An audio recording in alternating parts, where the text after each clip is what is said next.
Aku mau ajak kalian nih bagaimana sih proses pada mobil untuk spuringnya biar mobil kalian tetap nyaman, tetap enak dibawanya. Kita cek ke bengkel yuk.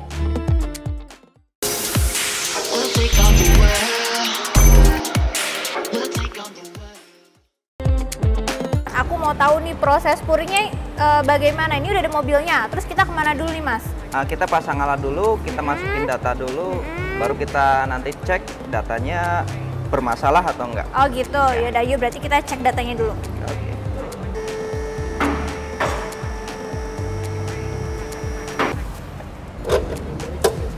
Oke, kita pasang sensor buat pengambilan data spek mobil dulu ya.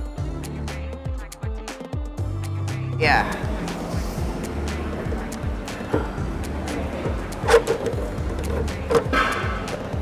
Harus kita sesuaikan. Berarti diameternya harus disesuaikan. Ini kan udah pemasangan alat sensornya, tinggal kita masuk ke pendataan spek mobilnya. Mas, berarti ini namanya apa? Alatnya? Ini alat spuring. Berhubung ini Toyota, kita cari Toyota Innova. Oke, Toyota Innova. Berarti semua jenis mobil di sini lengkap ya? Iya. Toyota Innova. Oke. Kita masuk. Data yang dianjurkan sekian. Nanti kita tinggal lihat setelah di data itu mobil itu datanya jauh dari spek atau enggak. Kalau nanti jauh dari spek yang dianjurkan, berarti harus ada penyetelan. Berarti ini spek standarnya. Ini dia aksil akhirnya ya Mas? Iya. Yang tadinya camber, caster sama tuh kacau, saya kembalikan ke spek pabrik. Oh, berarti udah nggak minus ya? Udah nggak belok-belok ke kanan atau ini kiri? Udah normal. Udah normal. Iya. Oke nih Mas, kita kan tadi udah selesai spuring ya. Iya. Kita lagi test drive. Gimana dari hasil spuring? Kalau dari normalnya kelihatannya di apa Mas? Kalau sudah nyaman tuh? Lebih fokus ke setir sih. Ke setir. Bagaimana kondisinya? Biasa orang merasakan kendali itu harusnya lebih nyaman. Oh gitu. Udah nggak? Dia stabil ya setirnya ya? Iya, jauh lebih stabil. Oke. Kalau misalkan belum di spuring, ada kemungkinan dia setirnya pas dilepas bisa ke kiri, ke kanan gitu ya? Iya. Oke. Soalnya itu datanya aja miringnya lebih jauh. Lebih jauh tadi ya. Iya. Jadi pastinya pas sebelum di spuring, kalau kita lepas dia agak belok gitu ya. Iya. Nah kalau ini berarti udah stabil. Kalau ini udah. Berarti kalau dari di luar dari sisi setir ada lagi nggak Mas biasanya? Atau emang? Kalau ini tadi nggak di spuring, dampaknya makan ban sih. Oh makan ban. Bannya lebih kenapa? Cenderung kemakan. Karena kan cambernya aja terlalu plus. Oh gitu ya.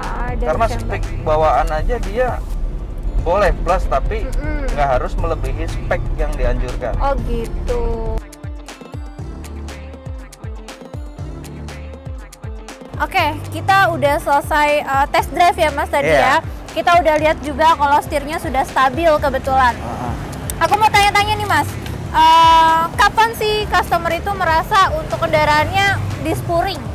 Kapan waktu yang tepat? Waktu yang tepat? Waktu yang tepat itu setelah melakukan pergantian kaki-kaki, ban, atau setelah melakukan rotasi ban. Oh gitu. Itu perlu, karena pasti ada perubahan setelah melakukan perbaikan. Nanti data itu akan berubah. Oke. Berarti kalau sudah udah dari kaki-kaki sudah diperbaikan, wajib ya melakukan spuring. Karena finish untuk spuring, untuk finish. Terus kalau misalkan saat tidak nyaman dipakai, itu ciri-cirinya apa untuk di spuring? Biasanya setir miring. Setir atau miring.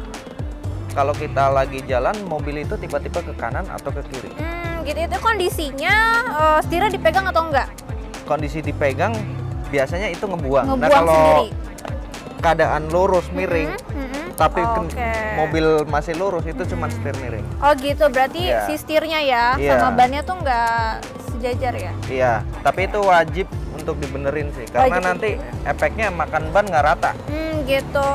Jadi yang dimaksud dengan makan ban adalah ketika posisi ban itu jarang dispuring atau telat dispuring dan tidak teratur untuk dispuring. Maka apa yang terjadi pada ban yaitu permukaan ban yang terpakai tidak rata. Kalau kita bisa lihat dari sebelah kiri ini, nah ini permukaannya lebih tipis dibandingkan dari kanan. Jadi dia memakan atau ban ini terpakai tidak rata gitu ya. Memang harus ya. Harus. Dan kalau nggak dispuring bahaya nggak untuk pengguna gitu mas? Nggak nyaman sih. Nggak nyaman ya. Nggak nyaman. Oke deh. Terus aku mau nanya satu lagi nih mas. Ya. Aku pernah tuh bawa mobil si setirnya berat. Itu perlu dispuring kah atau emang bawaan dari pabrik mobil itu sendiri? Kalau setir berat, itu kalau mesti harus melakukan pengecekan kaki-kaki terlebih dahulu. Apa ada bermasalah di kaki-kaki? Karena mobil sekarang ditopang oleh modem sama power steering. Oh gitu. Bedanya apa tuh? Itu untuk mempermudah atau meringankan si setir itu sendiri.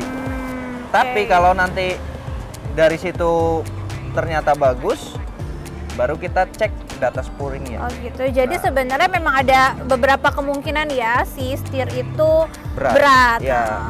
Ada memang dari spuring atau emang dari pabrikan itu sendiri supaya memang sebenarnya dibikin berat lebih stabil ya. Ada yang kayak gitu?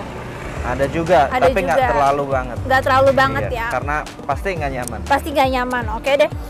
Baik, itu beberapa konten dari kita. Dari kemarin kita udah bahas pergantian ban, balancing, sampai spuring ya mas ya, sampai sudah enak lah. Baik deh, makasih mas Firman. Kita udah test drive, sampai ketemu di konten-konten yang seru pastinya.